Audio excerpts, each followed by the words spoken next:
تیسرے پارے کے آغاز کے اندر اللہ تعالیٰ نے فرمایا لوگوں رسولوں کے مراتب مختلف ہیں۔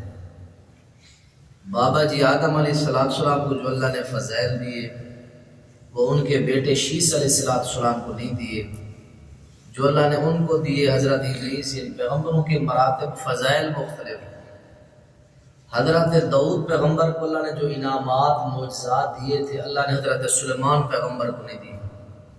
تو آپ دیکھ لیں حضرت موسیٰ کو جو معجزات دیے وہ حضرت ہارون علیہ السلام کو نہیں دیے، اور جو معجزات اللہ تعالیٰ نے میرے اور آپ کے پیغمبر حضرت محمد رسول اللہ صلی اللہ علیہ وسلم کو عطا فرمایا وہ نبیوں میں سے کسی کو نہیں عطا کیا۔ انگلی سے اشارہ کیا اللہ تعالیٰ نے چاند کے ٹکڑے کر دیے۔ عصر کے نماز کا ٹائم ہے، 1400-1500 صحابہ ہے، وضو کرنا ہے، پیاس شدید لگی ہے، پانی پینے کے لیے نہیں، آپ نے برتن منگا اس میں انگلیاں رکھی تو فوارے اللہ نے جاری کر دیا۔ تو اللہ تعالیٰ نے نبی علیہ السلام کو بے شمار معجزے دی، اس لیے فرمایا کہ تِلْکَ الرُّسُلُ فَضَّلْنَا بَعْضَهُمْ عَلَى بَعْضٍ، ہم نے بعض رسولوں کو بعض پر فضیلت دی ہے، درجہ مقام سب کا برابر ہے، اعزاز ہم نے سب کو دیے۔ اور اس کے بعد اللہ تعالیٰ نے سورہ بقرہ کے اختتام کے اندر دو بہت بڑی آیات بیان کی ہیں۔ ایک آیت ہے آیت الکرسی اور دوسری آگے آیت آ رہی ہے آیت مدائنہ۔ دو بڑی آیات کا ذکر اللہ تعالیٰ نے سورہ بقرہ تیسرے پارے کے اختتام کے اوپر کیا۔ تو اسی طرح اللہ تعالیٰ نے جو سب سے پہلی آیت ہے بڑی تیسرے پارے کے اختتام پر سورہ بقرہ کے وہ ہے آیت الکرسی۔ آیت الکرسی کے اندر 17 مرتبہ اللہ لا الہ الا هو الحی القیوم کے اندر اللہ تعالیٰ کا نام آیا ہے۔ اللہ تعالیٰ کے نام کے حوالے سے یہ سب سے بڑی آیت ہے، 17 مرتبہ اس کے اندر اللہ تعالیٰ کا نام آیا ہے۔ اور اس کی فضیلت کے اندر ایک حدیث پاک سن لیں، سنن الکبریٰ للنسائی کے اندر ایک حدیث پاک ہے، نبی علیہ السلام نے فرمایا کہ ہر فرض نماز کے بعد اسے پڑھنے والا مرنے کے بعد سیدھا جنت کے اندر جاتا ہے، جو بندہ سورہ اس آیت الکرسی کو پڑھتا ہے۔ اور دوسری فضیلت اس آیت کی یہ ہے، نبی علیہ السلام نے حضرت ابو ہریرہ رضی اللہ تعالیٰ عنہ کو کھجور کے ڈھیر لگا ہوا تھا اس کے اوپر حفاظت کے لیے مقرر فرمایا کہ کھجور کے ڈھیر کا خیال کرنا۔ کھڑے تھے، اچانک ایک بندہ آیا ڈھیر کے پاس بیٹھ کے اس طرح وہ چوری کر کے وہ اپنے بوری کے اندر کھجوریں ڈالنے لگا۔ حضرت ابو ہریرہ رضی اللہ تعالیٰ نے پکڑ لیا، اس نے منت سماجت کی میں غریب ہوں، بال بچے ہیں، فلاں فلاں، پھر آپ نے چھوڑ دیا۔ اگلے دن جا کے اللہ کے نبی کو بتایا، آپ نے فرمایا پھر وہ آئے گا، پھر وہ آیا۔ حضرت ابو ہریرہ نے پھر پکڑ لیا، پھر منت سماجت کرنے لگا، آپ نے رحم دل صحابہ تھے، پھر چھوڑ دیا۔ اللہ کے نبی کو بتایا، آپ نے فرمایا وہ پھر آئے گا۔ تیسری مرتبہ جب آیا تو حضرت ابو ہریرہ رضی اللہ تعالیٰ نے فرمایا اب میں تجھے نہیں چھوڑوں گا۔ اس نے کہا میں تمہیں ایک نسخہ بتاتا ہوں، بہترین چیز بتاتا ہوں کہ جب بستر پر سونے لگو آیت الکرسی پڑھ لیا کرو، اللہ تمہارے مال جان کے قریب شیاطین کو نہیں آنے دے گا۔ تو صحابہ رسول کو یہ علم کا خزانہ ملا تھا تو انہوں نے خوشی میں پھر چھوڑ دیا۔ صبح جا کے اللہ کے نبی کو بتایا، آپ نے فرمایا وہ تھا تو جھوٹا لیکن بات سچی کر گئے ہیں، جانتے ہو وہ کون ہے؟ فرمایا میں نہیں جانتا۔ آپ نے فرمایا وہ انسانی شکل کے اندر شیطان آیا تو سچی بات کر گیا ہے۔ تو اسی طرح اللہ تعالیٰ نے فرمایا لوگوں اللہ ولی الذین آمنوا یخرجهم من النور الی الظلمات، توحید نور ہے اور جو شرک ہے یہ ضلالت ہے، گمراہی ہے۔ اس کے بعد اللہ تعالیٰ نے بعث بعد الموت کے دلائل بیان کی ہے، اس کے اوپر دو واقعے بیان کی۔ ایک حضرت عزیر پیغمبر کا، بخت نصر ایک بادشاہ گزرا ہے جس نے بیت المقدس اس کے آس پاس ساری بستیوں کو اس نے تہس نہس کر دیا، بیت المقدس کو بھی اس نے نقصان پہنچایا، جتنی بستیاں سب ختم کر دی۔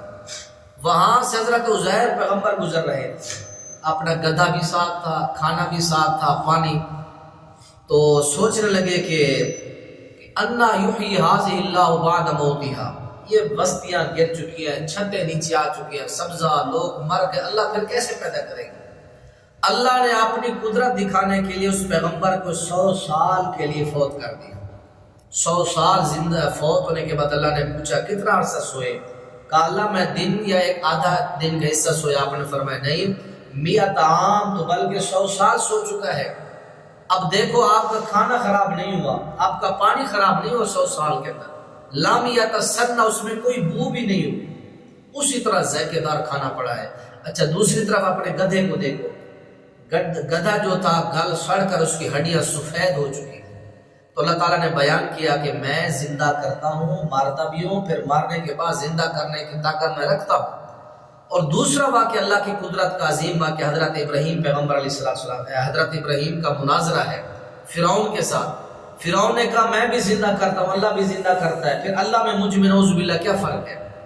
تو حضرت ابراہیم علیہ السلام نے ان سے کہا تھا اگر تم اپنے آپ کو خدا کہتا ہے فَإِنَّ اللَّهَ يَأْتِي بِالشَّمْسِ مِنَ الْمَشْرِقِ فَأْتِ بِهَا مِنَ الْمَغْرِبِ، میرا اللہ سورج کو نکالتا ہے مشرق سے، اگر تم بھی کر سکتا ہے مغرب سے نکال کے دکھا، فَبُهِتَ الَّذِي كَفَرَ، فرمایا کہ کافر جو ہے ہکا بکا ہو گیا، اس کے پاس کوئی دلیل نہیں تھی۔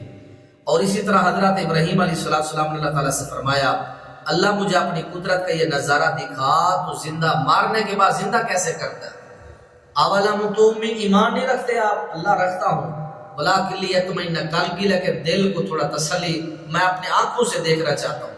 اللہ نے کہا 4 پرندے پکڑو، ان کو کاٹو، ٹکڑے ٹکڑے کر کے مکس کرو، پھر 4 پہاڑوں کی چوٹیوں پر رکھو، درمیان میں خود کھڑے ہو جاؤ، ثم ادعوہن یاتینک سعیا، پھر ان کو بلاؤ، ہر پرندہ آئے گا تیرے سامنے، وہ زندہ سلامت پیدا ہو جائے گا۔ جب یہ ساری قدرت دیکھی حضرت ابراہیم علیہ السلام نے، حضرت ابراہیم علیہ السلام نے فرمایا کہ وَعْلَمْ أَنَّ اللَّهَ عَزِيزٌ حَكِيمٌ، میں جان گیا اللہ بڑا غالب حکمت والا ہے۔ اس کے بعد اللہ تعالیٰ نے اس صورت کے اندر فرمایا کہ لوگوں انفاق فی سبیل اللہ کیا کرو، اللہ کے راستے کے اندر خرچ کرو۔ شیطان تمہیں فقر دلاتا ہے، الشیطان یعدکم الفقر، شیطان کہتا ہے خرچ کرو گے ختم ہو جائے گا، اللہ کہتا ہے خرچ کرو گے میں بڑھاؤں گا، اتنا خرچ کرو گے میں اس کو بڑھاتے بڑھاتے، جس طرح اونٹ کا بچہ پالتے ہو چھوٹا، میں اس کو بڑا کر دیتا ہوں، تم کرتے ہو تو میں تمہارے چھوٹے سے دیے کو پہاڑ کے برابر کر دوں گا۔ سود کی حرمت بیان کی گئی ہے، لوگوں سود سے بچ جو سود اللہ کے ساتھ ایک جنگ ہے۔ اور اس کے بعد اللہ تعالیٰ نے فرمایا لوگوں جو اللہ کے راستے میں دیتے ہو دے کے پھر ضائع نہ کیا کرو۔ اللہ نے دیے ہوئے کے ضائع ہونے کے 2 سبب بیان کیے، اللہ کے راستے میں دیتے ہو پھر وہ ضائع کیسے ہوتا ہے؟ 2 طریقے ہیں، بالمن والاذی، اے ایمان والو لا تبطلوا صدقاتکم بالمن والاذی، اللہ کے راستے میں جو صدقات خیرات کرتے ہو پھر ضائع نہ کر دیا کرو، محفوظ کیا کرو۔ اللہ والے جب دیتے ہیں تو پھر وہ کانپتے ہیں، اللہ قبول بھی کرتے ہیں۔ ہماری عادت کیا ہے؟ ہم دیتے ہیں تو پھر فخر ناز کرتے ہیں، اللہ کہتے ہیں اس طرح انداز نہ اپناؤ، جب تم دے دو تو پھر بھول جاؤ اس کو، من احسان نہ جتلایا کرو، والاذی اپنے دیے کی وجہ سے دوسروں کو تکلیف نہ پہنچایا۔ یہ 2 چیزیں اللہ تعالیٰ نے بیان کی ہیں، ورنہ تمہارے صدقات خیرات سب اللہ ضائع کر کے رکھ دے گا۔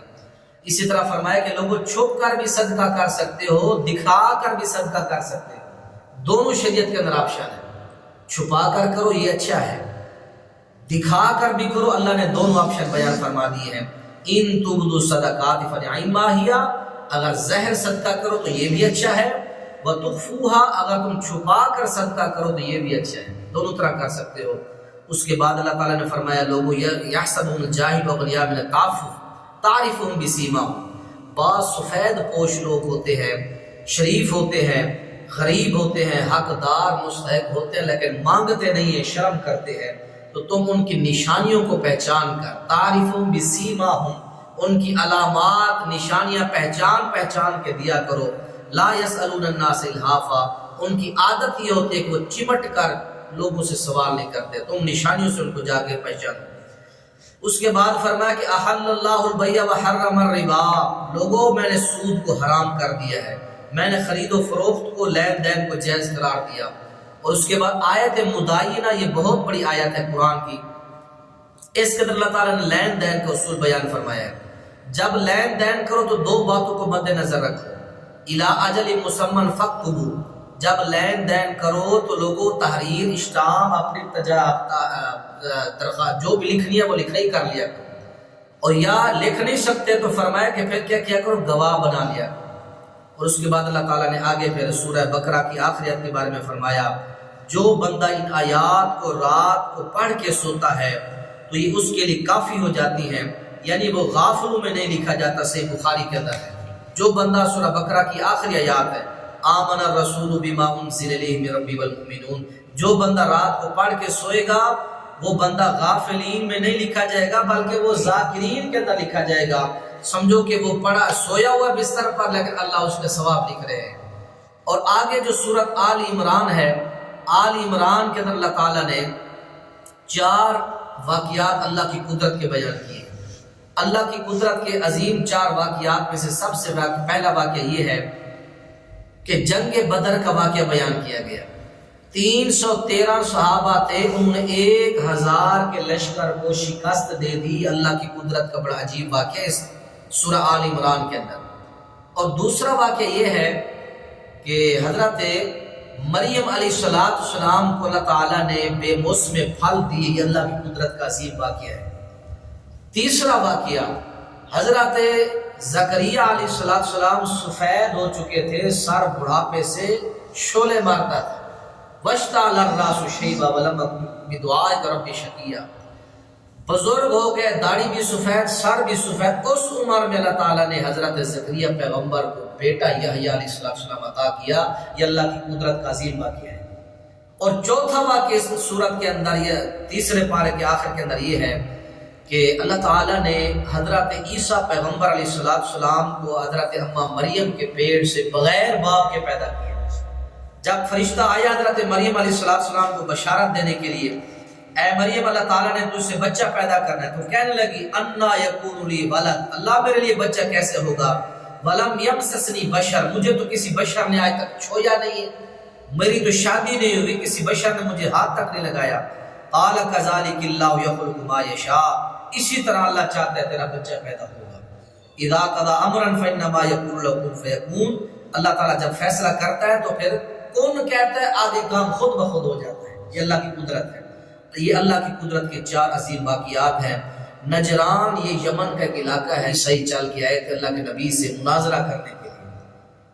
اللہ کے نبی علیہ السلام نے فرمایا کہ آؤ مناظرہ کرتے ہیں، جو جھوٹا ہوگا تم بھی بیوی بچے لے آؤ، میں بھی لے آتا ہوں۔ اسے کہتے ہیں آیت مباہلہ۔ ثم نبتہل فنجعل لعنۃ اللہ علی الکاذبین، تم بھی بیوی بچے لے آؤ، میں محمد رسول اللہ بھی لے آتا ہوں۔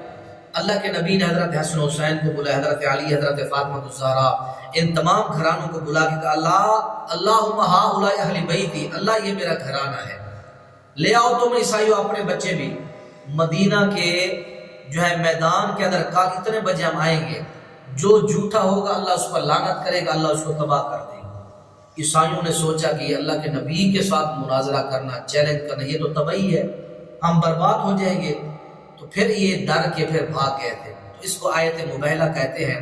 تو فرمایا کہ ثم نبتہل فنجعل لعنۃ اللہ علی الکاذبین، جو جھوٹا ہوتا ہے اس کے اوپر پھر لعنت ہوتی ہے۔ پھر اس پارے کے آخر کے اندر اللہ تعالیٰ نے نبیوں سے جو عہد لیا ہے عالم ارواح کے اندر، اے نبیوں جب میرا آخری پیغمبر محمد رسول اللہ صلی اللہ علیہ وسلم آ جائے، ثم جاءکم رسول مصدق، تم سب نے اس کی تصدیق کرنی ہے۔ لتؤمنن بہ، تم نبیوں نے اس کے اوپر ایمان لے آنا ہے، چاہے وہ عیسیٰ علیہ السلام ہے، موسیٰ علیہ السلام، سب نبیوں سے اللہ نے وعدہ لیا جب میرا نبی آخری آ جائے۔ نبیوں کو اللہ نے پابند کیا کہ آج کے عیسائی، یہودی، مجوسی، یہ جتنے باطل فرقے ہیں، یہ پابند نہیں ہے کہ نبی کے اوپر ایمان لے۔ یا اللہ نبیوں کو پابند کر رہا ہے کہ میرا جب خاتم آخری رسول آ جائے، نبیوں تم نے بھی اس کے اوپر ایمان لے آنا ہے، اپنی شریعتیں بند کر دینی ہے۔ تو پھر جو آج کے لوگ ہیں نبی کو نہیں مانتے، محمد رسول اللہ کو، مشکات شریف کتاب الایمان میں جس بندے نے میری نبوت کو سن لیا کہ محمد رسول اللہ آ چکے ہیں، اللہ نے ان کو قرآن دے دیا، اس کی شریعت مکمل کر دی، میری شریعت نبوت سننے کے بعد مجھ پر ایمان نہیں لاتا، وہ جہنمی ہے، وہ جہنم میں جائے گا، جس نے کلمہ طیبہ پڑھ کے نبی پاک کی نبوت کا اقرار نہیں کیا۔ تو یہ چند مسائل اللہ تعالیٰ نے اس تیسرے پارے کے اندر بیان کیے ہیں۔ اللہ تعالیٰ عمل کرنے کی توفیق دے۔ السلام علیکم۔